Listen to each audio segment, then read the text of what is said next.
जी। आज का जो लेक्चर है वो है इंट्रोडक्शन टू साइकोलॉजी पर। इंट्रोडक्शन आज मैं आपको पढ़ाने लगी हूँ इंट्रोडक्शन टू साइकोलॉजी। इसमें हम पढ़ेंगे basic definition, basic concept of psychology, psychology होती क्या है और इसका हिस्टोरिकल बैकग्राउंड क्या होता है, कि साइकोलॉजी कैसे मर्ज हुई। पहले जो था साइकोलॉजी को एज अ साइंस लिया जाता था। उसके बाद पहले साइंस नहीं लिया जाता था इसको, एक नॉर्मल सब्जेक्ट समझा जाता था, लेकिन फिर आहिस्ता आहिस्ता इसके ऊपर एक्सपेरिमेंट्स वगैरह होते गए और फिर इसको साइंस का दर्जा दिया गया। तो इसकी एवोल्यूशन प्रॉपर जो हुई उसको हम आज डिस्कस करेंगे। इसके कौन कौन से एरा थे, प्री साइंटिफिक एरा था और साइंटिफिक एरा था, इसको हम डिस्कस करेंगे। तो सबसे पहले इंट्रोडक्शन टू साइकोलॉजी में ये जो आपके पास स्क्रीन पर सबको नज़र आ रही है स्क्रीन? मैम स्क्रीन शो नहीं हो रही। क्या शो हो रहा है यहाँ पे? हो रही है मैम। यस मैम हो रही है। इंट्रोडक्शन टू साइकोलॉजी पेज नजर आ रहा है आप सबको, chapter number 1। Yes ma'am. Yes ma'am आ रहा है नंबर। ठीक है। सबसे पहले जो ये हम यहाँ पर डेफिनेशन लिखेंगे इंट्रोडक्शन टू साइकोलॉजी की। व्हाट इज साइकोलॉजी, हेडिंग आपने देनी है व्हाट इज साइकोलॉजी। इसकी दो मैं आपको, कोई भी टॉपिक शुरू करेंगे इसकी दो मैं आपको डेफिनेशन लिखवाया करूंगी। एक ब्रीफ डेफिनेशन हुआ करेगी और एक जो है वो कॉम्प्रिहेंसिव डेफिनेशन हुआ करेगी। व्हाट इज साइकोलॉजी ये लिखना शुरू करें। यस मैम लिखवाएं। Psychology is the science of behavior. Psychology is the science of behavior and mental or cognition process. Behavior and Mental or cognitive process.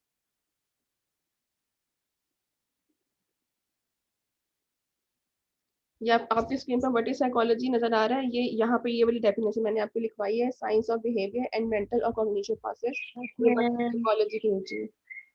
अच्छा, यहाँ पे बिहेवियर एंड कॉग्निटिव और mental process का क्या मतलब है? कॉग्निशन का मतलब होता है ब्रेन।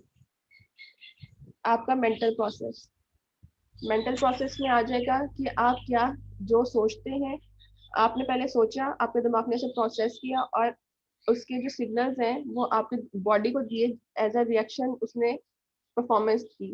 फॉर एग्जांपल, मैंने आपको कोई कहता है कि किताब खोलनी है आपने, तो आपने वो चीज़ सुनी, आपके ब्रेन ने उसे एक्सेप्ट किया, डिकोड किया और आपकी बॉडी को, थ्रू आउट बॉडी को कंपेल किया कि आपने वो काम करना है। ठीक है, तो this is the mental process, science of behaviour and mental और cognitive process. This is known as psychology. Psychology के अंदर हम लोगों के बिहेवियर के बारे में पढ़ेंगे। वो कौन सा ऐसा प्रोसेस है जिसके जरिए लोग जो हैं गुस्सा करते हैं, खुश होते हैं, एक्साइटेड होते हैं, रोते हैं। ये सारा जो है वो ये एक बिहेवियर है। वो कौन कौन सी चीजें होती हैं जो इंसान के बिहेवियर पर इम्पैक्ट करती हैं, ये होती है साइकोलॉजी। ये हमने साइकोलॉजी में पढ़ना है। यहाँ तक कोई कंफ्यूजन हो किसी को? No ma'am. This is a brief definition of psychology. इसके बाद नीचे आप लिखें कॉम्प्रिहेंसिव डेफिनेशन। कॉम्प्रिहेंसिव डेफिनेशन मतलब, इसको मैंने बहुत ज्यादा कॉम्प्राइज करके मैंने बनाया है। ठीक है, लिखें the scientific study of human mind. ये आपकी बुक में नहीं है, ये मैंने मेरी अपनी बनाई हुई है। ये अपने नोट्स में आपको शेयर कर रही हूँ। The scientific study of human mind. Human line. Human mind. The scientific study of human mind. जी नेक्स्ट। होल्ड ऑन, सबको इकट्ठे लेकर चलना है। Okay. The scientific study of human mind yes ma'am लिख लिया। And its function, comma, especially those behavior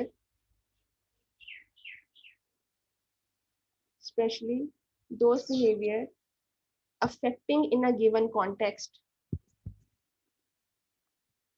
affecting in a given Behavior. affecting in a given context। मैं एक से दो दफा जो है वो रिपीट भी करूंगी। ये जिसने लाइन लगाई है ना, इसके बाद मैं इसको म्यूट कर दूंगी, इसको मैंने ब्लॉक कर देना है, तो जरा बी वेयर। Please, kindly दोबारा बोलिए। जी, the scientific study of human mind. Okay. Next. The scientific study of human mind and its function, especially those behavior affecting in a given context, is known as psychology. It was a comprehensive definition of psychology. In case paper में आपको आती है कि define psychology, तो आपने comprehensive वाली लिखनी है, पेपर में आ जाती है तो। The scientific study of human mind and its functions, especially those affecting behavior in a given context, is known as psychology. Hold on करें।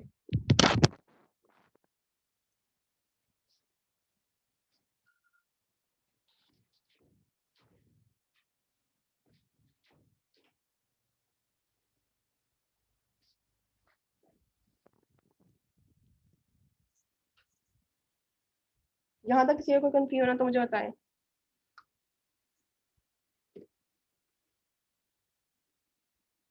No, ma'am. ओके। हो गया। पहले जमाना ये था कि लोग जो है साइकोलॉजी को साइंस नहीं समझते थे। वो ये कहते थे कि जो इंसान है, इंसान की जो मेंटेलिटी है वो डिपेंड कर रही होती है उसके एनवायरनमेंट पे। ये कुछ फ्लड्स होते हैं इंसान के अंदर, जैसे कि जिससे इंसान मिलकर बना है, जैसे कि हवा पानी हो गया, ठीक है, आग हो गई। तो आहिस्ता आहिस्ता जो है ना, कोई भी सब्जेक्ट बनने में टाइम लगता है। लोग इस पर एक्सपेरिमेंट करते हैं, फिर थेरीज देते हैं, फिर उसको प्रूव करने की कोशिश करते हैं। जब वो प्रूव करते हैं तो दूसरे लोग जो उसी फील्ड के होते हैं वो उसको उसकी थ्योरी को टेस्ट करते हैं, और फिर उसमें से सवालात निकालते हैं। फिर जिसने थ्योरी रिप्रेजेंट की होती है वो अपनी थ्योरी को प्रूव करने की कोशिश करता है। फिर उसकी आंसर्स की बेस पर उसकी थ्योरी रिजेक्ट की जाती है या अप्रूव की जाती है, और फिर आगे लोग उसके बेस के ऊपर नेक्स्ट चीज़ें प्रेजेंट करते हैं। तो जो अब हम आगे पढ़ने लगे हैं, ये था बेसिक इंट्रोडक्शन ऑफ साइकोलॉजी।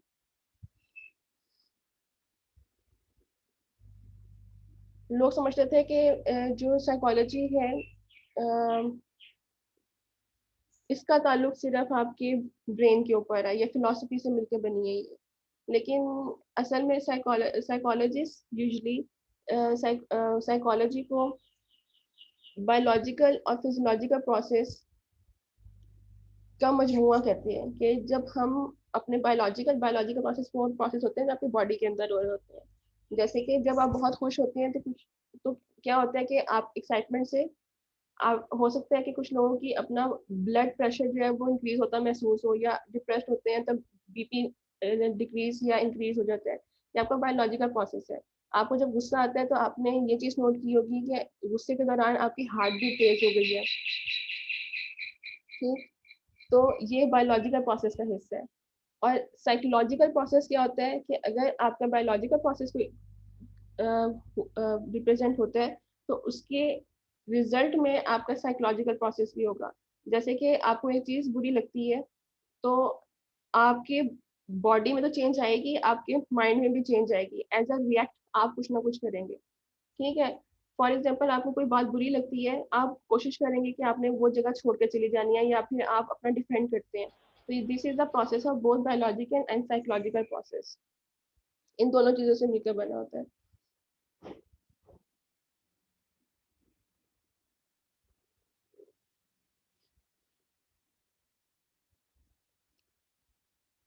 ये था बेसिक इंट्रोडक्शन ऑफ साइकोलॉजी। मैंने क्या करना है कि ये जो नोट्स आप देख रहे हैं ना स्क्रीन के ऊपर, ये मैं आपको शेयर कर दूंगी। और मैं ये भी बता दूंगी कि मेरे सोर्सेज कौन से आपको पढ़ाने के। मैं ये ग्रेजुएशन की एक बुक जो है वो उसको फॉलो कर रही हूँ, इसका नाम दे दूंगी।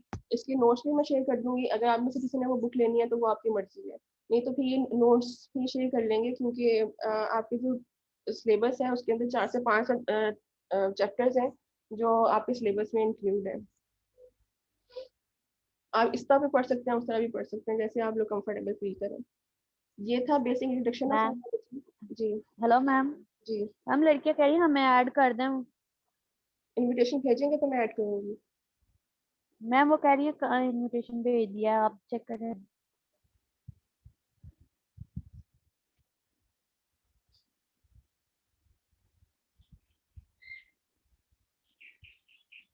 मेरे पास नहीं आ रहा कुछ, क्लास में आएंगे तो मैं उनको एक्सेप्ट करूँगी। चलें ठीक है, वो उनका मैसेज आया हुआ है, हम इसको कहें हमें ऐड दें। एनीवे, ये जो 2 पेजेस हैं इसको आपने पढ़ लेना है, ठीक है। इसमें से आपने अपने नोट्स बनाने हैं साथ साथ आपने, ठीक। नोट्स बनाने का मतलब ये है कि मैंने जो मटेरियल ओके आपके साथ मैम। शेयर किया है, आपने इसको पढ़ना है। आपने अभी मैंने आपको सिर्फ इंट्रोडक्शन टू साइकोलॉजी पढ़ाया है। इसके तकरीबन 3 पेजेस हैं, नहीं सॉरी 2 पेजेस हैं इसके। आपने सबसे पहले क्या करना है, ये चीज साइड पर लिख लें कि आपने अपने नोट्स कैसे बनाने हैं। आपने ऊपर हेडिंग देनी है इंट्रोडक्शन टू साइकोलॉजी, ठीक है। उसके नीचे आपने डेफिनेशंस लिखनी है दोनों। पहले आप ब्रीफ लिखेंगे, छोटी वाली है वो लिखेंगे। उसके बाद फिर आपने लिखनी है कॉम्प्रिहेंसिव वन। उसके बाद आपने एक पेज जो है, इन 2 पेजेस की समरी लिखनी है। ये जो 2 पेजेस इंट्रोडक्शन टू साइकोलॉजी को मैंने आपको पढ़ाया है, इसके 2 पेजेस आपने रीड करनी है। जो इसमें इंपॉर्टेंट चीजें हैं वो आपने समरी में एक पेज बना लेना है। जो बहुत ज़्यादा इंपॉर्टेंट चीजें होंगी वो मैंने ऑलरेडी अंडरलाइन की हुई है, आपने उसको उसको स्पेसिफिकली इंक्लूड करना है अपने नोट्स के अंदर। यहाँ तक क्लियर है सबको? जी हो गया क्लियर। Yes ma'am. ओके, ये हो गया जी introduction to psychology.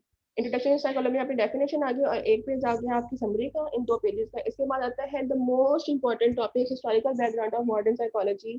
This is one of the most important question. ये लॉन्ग क्वेश्चन में भी आ सकता है और अक्सर आ जाता है जब आपका सब्जेक्टिव पेपर होता है। ग्रेजुएशन लेवल पर ये अक्सर आ जाता है कि right a comprehensive note on historical background of modern psychology, and this is one of the favourite question of examiner, ठीक है। इन केस आपका ऑब्जेक्टिव भी आता है तो इसके अंदर से सवाल लाजमी आएगा, हिस्टोरिकल बैकग्राउंड ऑफ साइकोलॉजी। ये सवाल आपका फर्स्ट चैप्टर के तकरीबन 60% सिलेबस पर, जो फर्स्ट चैप्टर में आपके मटेरियल है, ये 60% पे डिपेंड कर कंप्राइज करता है। ये इतना लंबा सवाल है, तो इसको मैंने जो है वो 3 हिस्सों में डिवाइड किया। मैं आपको 3 लेक्चर्स में इसको पढ़ाऊंगी, हिस्टोरिकल बैकग्राउंड मॉडर्न साइकोलॉजी, ठीक है। तो आपने बहुत ध्यान से पढ़ना है, सुनना है, समझना है, और आपने कोशिश करनी है कि रोज के नोट्स आपने रोज बना लेने हैं।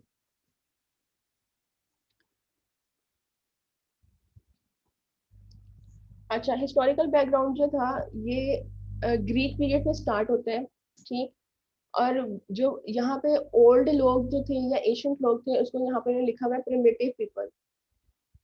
प्रिमिटिव का मतलब होता है, साइड पर लिख भी लें जो मुश्किल अल्फाज है। प्रिमिटिव का मतलब होता है जो एशियंट पीपल होते हैं, जो पुराने जमाने के लोग होते हैं। उस वक्त के लोग जब जब साइकोलॉजी को प्रॉपरली साइंस नहीं समझा जाता था, ऐसे ऐसे एक्सपेरिमेंट्स हुए, लोगों ने प्रूव करने की कोशिश की कि psychology itself is a science. और आज जो है साइकोलॉजी बाकायदा बायोलॉजिकल साइंसेस के अंदर आ जाता है। इसके कुछ हिस्से जो है, जैसे क्लिनिकल साइकोलॉजी हो गया या काउंसलिंग हो गया या फिर बायोलॉजिकल बिहेवियर हो गया, ये बायोलॉजिकल साइंसेस में आ जाता है। Otherwise it is included in social sciences, ठीक है। तो हिस्टोरिकल बैकग्राउंड में सबसे पहले हम पढ़ेंगे कि जो प्रिमिटिव लोग थे वो यही समझते थे कि जो इंसान का बिहेवियर होता है वो अच्छा या बुरा होने का मतलब होता है कि उनके अंदर अच्छी या बुरी रूहें हैं। आपके अंदर अच्छी रूह है तो इसका मतलब है कि आप अच्छा बिहेव करेंगे, आपके अंदर बुरी रूह है तो इसका मतलब है कि इवल आप बिहेव करेंगे। और इसकी जो बेसिक रूट्स हैं, उसकी उसकी बेस डिपेंड करती है फिलोसफी के ऊपर, रिलीजन के ऊपर एंड साइंस के ऊपर। इस वजह से इन तीनों चीजों को सामने रखते हुए हमने साइकोलॉजी को 2 हिस्सों में डिवाइड किया, that is pre scientific period and second is scientific period. जब इंशाल्लाह आपकी रेगुलर क्लासेस स्टार्ट होंगी ना, आप में से किसी ने मुझे एक चीज याद करवानी है कि मैंने इसका चार्ट आपको प्रोवाइड करना है। मैं आपको चार्ट बना के दूंगी, जो इस टाइम पॉसिबल नहीं है, ठीक है। मैं वहाँ पर बोर्ड पर आपको एक चार्ट बना दूंगी, या आप लोगों ने मुझे याद करवाना है, तो रिमाइंड करवा देना है आपने। अच्छा, हमने प्री साइंटिफिक पीरियड का मतलब होता है जो ग्रीक पीरियड था, इसके अंदर ये सारी चीजें आ जाएंगी ग्रीक पीरियड। और मुस्लिम पीरियड आ जाएगा प्री साइंटिफिक पीरियड में। प्री साइंटिफिक पीरियड लिख के उसके आगे ब्रैकेट में लिख दें Greek period and Muslim period, और नीचे आ जाएगा साइंटिफिक पीरियड। साइंटिफिक पीरियड में रिनाइजेंस पीरियड आ जाता है या मॉडर्न पीरियड आ जाता है, ये दो चीजें आ जाती हैं। आप साइंटिफिक पीरियड लिख के इसके आगे ब्रैकेट में लिखेंगे मुस्लिम पीरियड और क्या लिखना है साथ? Greek period, pre scientific period के अंदर आएगा ये। इस तरह जो आपकी स्क्रीन के ऊपर आया ना pre scientific period and scientific period, आपने सबसे पहले हेडिंग देनी है प्री साइंटिफिक पीरियड की। प्री साइंटिफिक पीरियड के आगे ब्रैकेट के अंदर लिखें ग्रीक पीरियड, मुस्लिम पीरियड या इस्लामिक पीरियड और मिडल एज, ये तीन लिख दें। बल्कि इसको हम प्रॉपर नंबरिंग में लिखते हैं। नंबर 1 ग्रीक पीरियड है, फिर मिडल एज पीरियड है और उसके बाद है इस्लामिक पीरियड। ये आपका प्री साइंटिफिक पीरियड में आ जाएगा।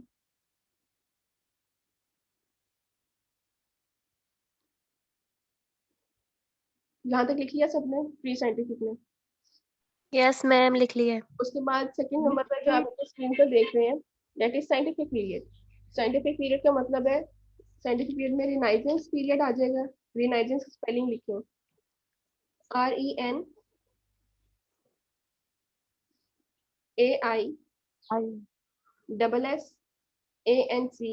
रिपीट कर रही हूँ, रिनाइजेंस RENAISSANCE। रिनाइजेंस पीरियड आ जाएगा और सेकंड पीरियड है मॉडर्न पीरियड। अभी का जो पीरियड है दैट इज मॉडर्न पीरियड। ठीक है, इसकी जो थेरीज हैं वो अभी तक हम प्रैक्टिकल लाइफ में जो साइकोलॉजिस्ट होते हैं, क्लिनिकल साइकोलॉजिस्ट होते हैं, वो यूज कर रहे हैं। Back to the topic, pre scientific period. Pre scientific period में सबसे पहले आ जाता है Greek period.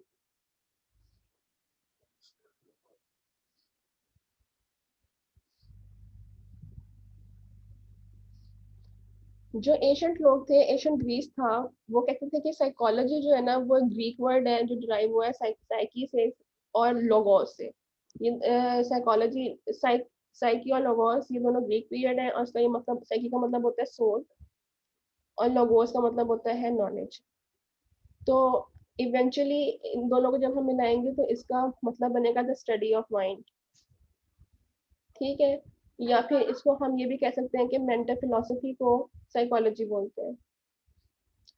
The pre-scientific period can be divided into three periods, that is Greek period, Middle Age and Islamic period. सबसे पहले हम ग्रीक पीरियड पढ़ेंगे। Greek period में क्या था कि जो अर्ली ग्रीक फिलोसफर्स थे वो समझते थे कि इंसान जो है वो मिलके बना है आग से, हवा से, और ये दोनों चीजें जो हैं ये इंसान को बॉडी को कंट्रोल कर रही होती है। इनका ये मानना था। तो जो बेसिक और मेजर प्रोमिनेंट ग्रीक फिलोसफर्स हैं इनमें तीन नाम बहुत प्रोमिनेंट हैं, that is Hippocrates, Plato and Aristotle. Aristotle मतलब अरस्तु। ठीक है, हिप्पोक्रेट्स ने क्या कहा था कि इंसान जो है वो 4 टेम्परामेंट से मिलकर बना है। ठीक है, और टेम्परामेंट्स में हवा, पानी, आग आ जाती है, और ये वो चीजें हैं जो इंसान के मूड को, इंसान के माइंड को कंट्रोल कर रही होती हैं। ये जो मैंने चीज़ों को अंडरलाइन किया ना, ये आपने अपने नोट्स में जरूर लिखना है, ये सबसे ज़्यादा इंपॉर्टेंट है। ग्रीक फिजिशियन, ये फिजिशियन था, एक डॉक्टर था, 430 बिफोर क्राइस्ट BC, मतलब आपको पता ही होगा बिफोर क्राइस्ट यानी हज़रत ईसा अलैहिस्सलाम के आने से 430 साल पहले की बात है कि हिप्पोक्रेट्स ने ये थ्योरी पेश की थी कि इंसान जो है वो बेसिकली 4 टेम्परामेंट से मिलकर बना है, and these temperaments are influenced by the presence of human fluids in the body which is controlling man और ह्यूमन कंप्लीटली। ठीक है, और उसने ये कहा था कि हिप्पोक्रेट्स का जो एरिया ऑफ इंटरेस्ट था वो रिलेशनशिप बिटवीन माइंड और बॉडी को पढ़ने का था। वो कहता था कैसे आपका बिहेवियर आपकी बॉडी को इफेक्ट करता है। आपने ये चीज सुनी होगी कि healthy mind has a healthy body. आगे तक आपका बॉडी, आपका माइंड हेल्दी नहीं होगा, आपकी बॉडी हेल्दी नहीं होगी। आपने ये चीज नोट की होगी कि जब आपको स्ट्रेस होता है, ठीक है, आप किसी चीज पर परेशान होते हैं तो आपकी भूख प्यास उठ जाती है। वो क्यों होती है? क्योंकि आपका माइंड जो है वो आपकी ओवरऑल बॉडी को कंट्रोल कर रहा होता है। तो जब तक आपके माइंड हेल्दी नहीं होगा, आपकी बॉडी हेल्दी नहीं होगी। तो this was the area of interest of Hippocrates. उसने कहा था कि माइंड और बॉडी एक दूसरे से रिलेट करती हैं, और जब तक इनमें से कोई एक चीज भी प्रॉपर फंक्शन नहीं करेगी, दूसरी चीज भी प्रॉपर फंक्शन नहीं करेगी। This was the thoughts of Hippocrates. इसके बाद आता है प्लेटो। इसने कहा था, प्लेटो ने कहा था कि जब तक हमारी रूह हमारी बॉडी के अंदर रहती है, हमारा काम जो है वो इंसान जो है वो अलाइव रहता है, वो जिंदा रहता है। लेकिन as soon as the soul leaves the body, the man dies. He postulated this theory and he named this theory mind body dualism. ये आपकी स्क्रीन पर आपको नजर आ रहा है, माइंड बॉडी डुअलिज्म। ठीक है, या आपको शॉर्ट क्वेश्चन में भी आ सकता है कि what is mind body dualism theory of Plato. तो आपने कहना है, आपने ये लाइन लिखनी है जो मैंने ये अंडरलाइन की हुई है कि प्लेटो postulated the theory of mind body dualism and held the view that as long as soul remains in the body, the man is alive, and when it leaves the body, the man dies. It was a theory of Plato named mind body dualism. इसके बाद theory of Aristotle है। Aristotle ने कहा था कि जिस तरह camera जो है ये कैमरा नहीं, सॉरी, जिस तरह आपकी आई जो है ये फंक्शन होता है आपके वीएन का मतलब होता है आपकी जब तक आंख नहीं होगी आप देख नहीं सकते, आपके कान फंक्शन नहीं करेंगे, आप सुन नहीं सकते। इसी तरह हमारी जो माइंड होता है ये फंक्शन होता है बॉडी का। ये दोनों इसी तरह रिलेट करते हैं जैसे आई का ताल्लुक है वीएन से और कान का ताल्लुक है ऑडिटरी सिस्टम से। ये दो सेंसरी सिस्टम में आ जाता है, ये चीजें मैं आपको आगे जाके पढ़ाऊंगी। ब्रेन का स्ट्रक्चर भी है इसके अंदर, आई का स्ट्रक्चर भी है और एयर का स्ट्रक्चर भी है। अरिस्टोटल जो था इसने प्लेटो की थ्योरी रिजेक्ट कर दी थी। इसने कहा था कि mind is a function of body. इस अरिस्टोटल का जब आप काम लिखेंगे ना तो आपने सिर्फ यही चीज लिखनी है जो मैंने अंडरलाइन की हुई है। इसने कहा था mind is a function of body itself just as vision is a function of आई।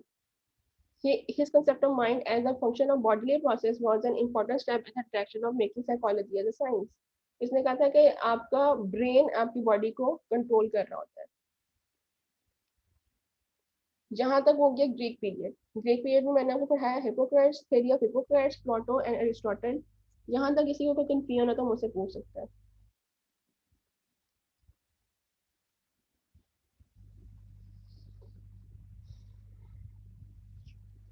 इसके बाद आ जाता है मिडल एज। मिडल एज में आपने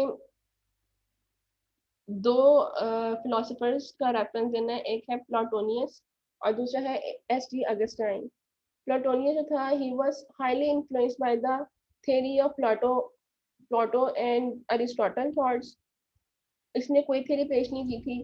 तो जब आप अपने नोट्स बनाएंगे मिडल एज के प्लाटोनियस से तो आपने सिर्फ ये एक लाइन लिख देनी है, 2 लाइन्स आपने लिख देनी है। इसने कोई थ्योरी पेश नहीं की थी, इसने सिर्फ प्लेटो अरिस्टोटल के काम को आगे रिसर्च किया था और इसने कोशिश की थी कि किसी तरह साइकोलॉजी को या theory of mind body dualism को रिलीजन के साथ अटैच करें, मतलब उस रिलीजन के सामने रखते हुए इसने पढ़ने की कोशिश की थी साइकोलॉजी को।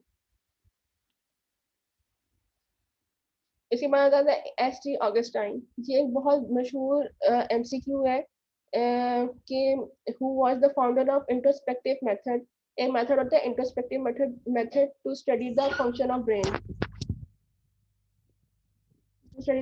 ब्रेन, तो he was the founder of introspective method and he thought that individual can understand his own inner feelings.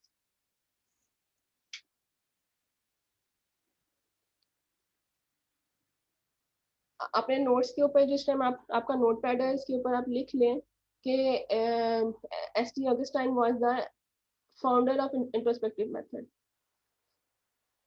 Introspective method क्या होता है इसकी मैं आप ये अली हसनैन मैं आपको ब्लॉक कर दूंगी अभी।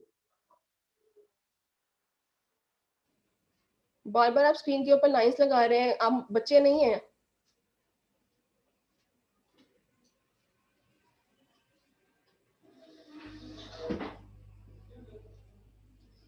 आप लोगों ने नहीं पढ़ना, क्लास से निकल जाए अभी।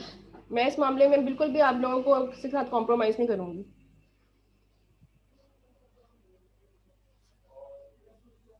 इंट्रोस्पेक्टिव मेथड किसे कहते हैं? इंट्रोस्पेक्टिव मेथड में मैं आपको एक ब्रीफ सा आइडिया दे देती हूँ इंट्रोस्पेक्टिव मेथड का। अस्सलाम वालेकुम मिस। जाओ ये बाद में कर लेना जी। अस्सलाम वालेकुम मिस। वालेकुम सलाम। एक मिनट मैडम, मैं बच्चों से मुखातिब होना चाह रही हूँ। यस बेटा आप लोग ये क्या एटिकेट्स हैं आपके, ये मॉरल वैल्यूज को शो कर। इंट्रोस्पेक्टिव मेथड के बारे में मैं आपको ब्रीफ सा कॉन्सेप्ट दे देती हूँ कि जब भी कोई भी पेशेंट आता है, कोई भी इंसान होता है, उसके मेंटल एबिलिटी के बारे में हमने जानना होता है, तो हमें उसे कुछ कार्ड्स जो है वो रिप्रेजेंट कर रहे होते हैं और हमें बताते हैं कि what do you think about this particular thing. ठीक है, आपने एक चीज़ देखी होगी कि अगर आप खुश हैं तो आपको चाहे गर्मी हो या बहुत शदीद शदीद हब्स का मौसम हो, तो आपको वो मौसम भी सही लग रहा होता है क्योंकि आप अंदर से खुश होते हैं। ठीक है, लेकिन अगर मौसम जैसा भी अच्छा हो, आप अंदर से डिप्रेस्ड हैं तो आपको हर चीज़ बुरी लग रही होती है। आपका मूड आपके एनवायरनमेंट पे डिपेंड नहीं कर रहा होता मोस्ट ऑफ द केसेस।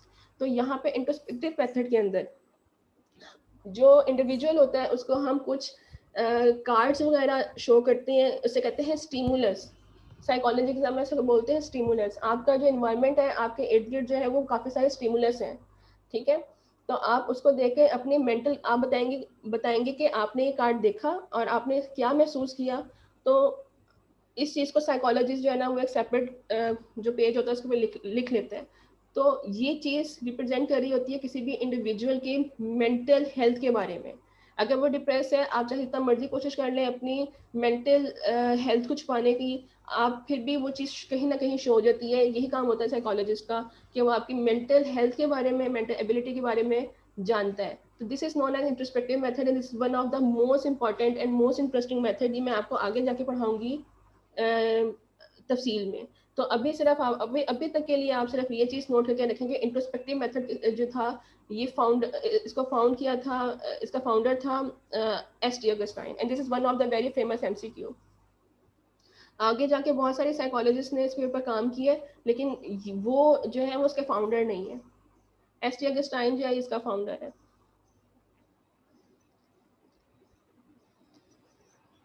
यहाँ तक किसी को क्वेश्चन हो तो मुझसे पूछ लें।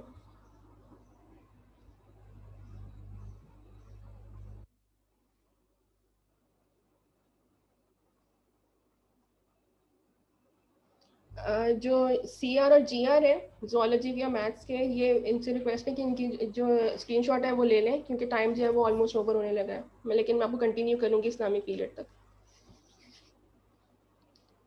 GR है जोलॉजी की इस टाइम क्लास में? यस मैम है।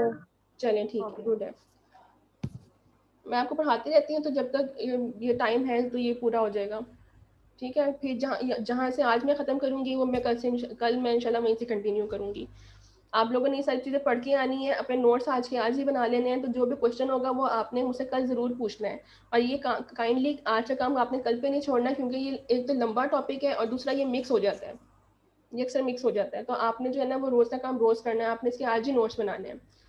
इसके बाद है मैम इस्लामिक। जी नोट्स खुद टाइप करके बनाने हैं या हार्ड कॉपी? मैं तो आपको ये सजेस्ट करूंगी कि आप खुद ही लिखें क्योंकि ये नोट्स होंगे जो आपको खुद हेल्प करेंगे आपके एग्जाम्स में, आपके मिड्स में, आपके जो फाइनल एग्जाम है उसमें। तो आपकी मर्जी, अगर आप टाइप करना चाहते हैं, सॉफ्ट बनाना चाहते हैं वो बना लें, जैसे भी आप कंफर्टेबल हैं। लेकिन असल है कि असल काम है कि काम होना चाहिए। ओके मैम जी। इसके बाद है इस्लामिक पीरियड। इस्लामिक पीरियड में जो है सबसे पहले अल्लाह ताला ने हम मुसलमानों को तोहफा दिया है दो चीज़ों का, डेट इज कुरान एंड सुन्ना। ठीक है, तो Muslim philosophers basically work on the principle of the light in the light of Quran and Sunnah and they thought that as soon as we attach ourselves to the Quran and namaz and all the orders of Allah, हमें negative feelings नहीं आती या हमारा mind जो है वो हर वक्त positivity की तरफ लगा रहता है। क्योंकि हमारा जो दीन है इसने हमें ऑप्टिमिस्टिक होने का बार बार हुक्म दिया है कि मायूस नहीं होना, परेशान नहीं होना, और अगर कभी परेशानी आ भी जाए तो हमने अल्लाह से हेल्प लेनी है।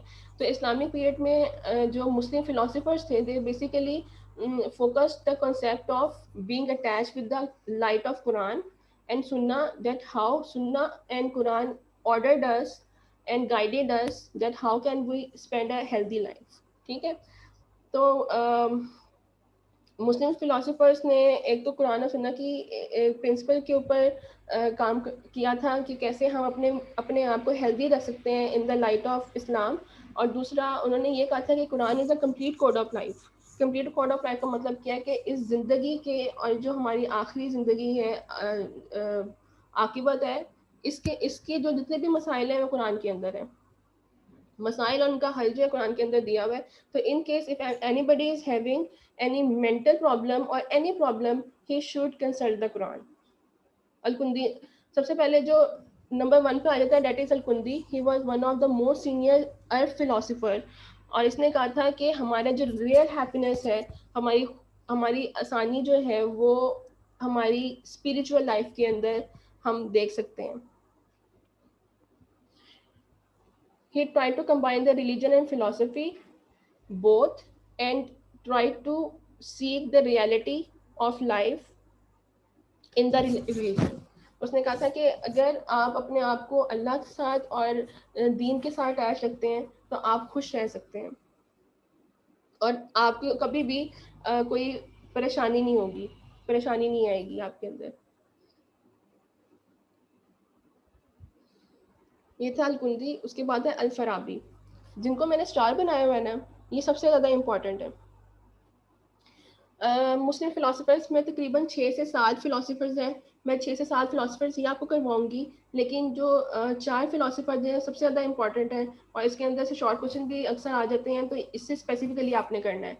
आप चाहें तो आप 6 के 6 कर सकते हैं, और लेकिन जो जिनके आगे मैंने स्टार बनाया हुआ है ये लाजमन आपने करना है।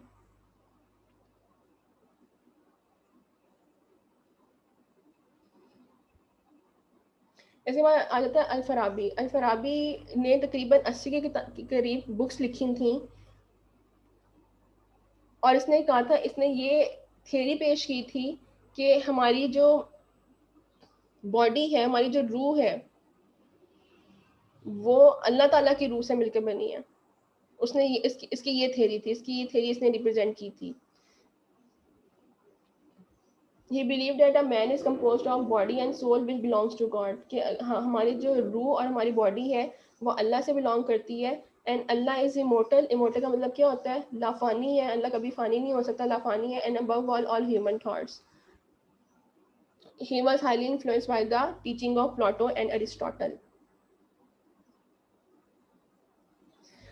इसके बाद आता है इब्ने सीना। इब्ने सीना was psychologist, physiologist, poet, all in one, लेकिन he specifically believed, he specifically worked on physiology, मतलब फिजियोलॉजी इसने, he was a physician and psychology, इन दो चीज़ों पे बेसिकली इसने काम किया था। इसने थ्योरी पेश की थी कि ह्यूमन माइंड की 3 टाइप्स होती हैं। दैट इज ह्यूमन का जो माइंड है उसके 3 तरह की नेचर होती हैं। एक होता है ह्यूमन माइंड होता है, एक एनिमल माइंड होता है, और वेजिटेबल माइंड होता है। इसने ये कहा था कि हर चीज़ जो है ना वो सोचती है। इंसान का दिमाग भी सोच रहा होता है, एनिमल माइंड भी सोच रहा होता है समवर्ड, लेकिन डेफिनेटली एनिमल माइंड जो है वो कम्पीट नहीं कर सकता ह्यूमन माइंड को। ठीक है, तो उसने कहा था कि, और तीसरा होता है वेजिटेबल माइंड। उसने कहा था कि सब्जियां, ये पौधे वगैरह ये भी सोचते हैं। तो वो कैसे सोचते हैं कि अगर आप कोई पौधा आपने उगाया है, ठीक है, आप उसका ख्याल रखते हैं, आप उसे पानी देते हैं, आपने उसे हवा में रखा हुआ है, उसे प्रॉपर लाइट मिल रही है, तो जाहिर सी बात है वो ग्रो करेगा क्योंकि उसे एक अच्छा इन्वायरमेंट मिल रहा है। लेकिन अगर उसे प्रॉपर चीज़ें नहीं मिलेंगी तो वो मुरझा जाएगा। तो इब्ने सीना ने कहा था कि 3 तरह के माइंड होते हैं, human mind, animal mind and vegetable mind, और लेकिन इन तीनों माइंड में सिर्फ human mind possesses reason and intelligence. उसने मेडिसिन में और मेंटल इलनेस की ट्रीटमेंट में भी बड़ा काम किया था। ये जो मैंने लाइन्स को अंडरलाइन किया ना, आपने सिर्फ यही चीज़ें जो हैं वो अपने नोट्स में ऐड करनी है। इसके बाद इमाम गज़ाली आ जाते हैं। इमाम गज़ाली जो था, इसने कहा था कि जो लोग दीन से दूर होते हैं, क्योंकि ये हम मुस्लिम फिलोसफर्स के बारे में पढ़ रहे हैं, उसने कहा था जो लोग दीन से दूर होते हैं वही लोग मेंटल इलनेस को फेस करते हैं, लेकिन वो लोग जो सीधे रास्ते पर चलते हैं और अल्लाह का हुक्म मानते हैं और अच्छे काम करते हैं, तो वो they do not contract mental disorders. So he instructed all the people to follow the right path, that is path of Islam. And he said that this world is a place of action and hard work and nobody is allowed to remain idle in life. तो उसने कहा था कि हर वक्त इंसान को एक तो बिजी रहना चाहिए, दूसरा अच्छे काम करना चाहिए और तीसरा सीधे रास्ते पर, इस्लाम के रास्ते पर चलना चाहिए. ये इलामा इब्न खल्दून में से छोड़ दें आप, इसे आप एक दफ़ा पढ़ लीजिएगा.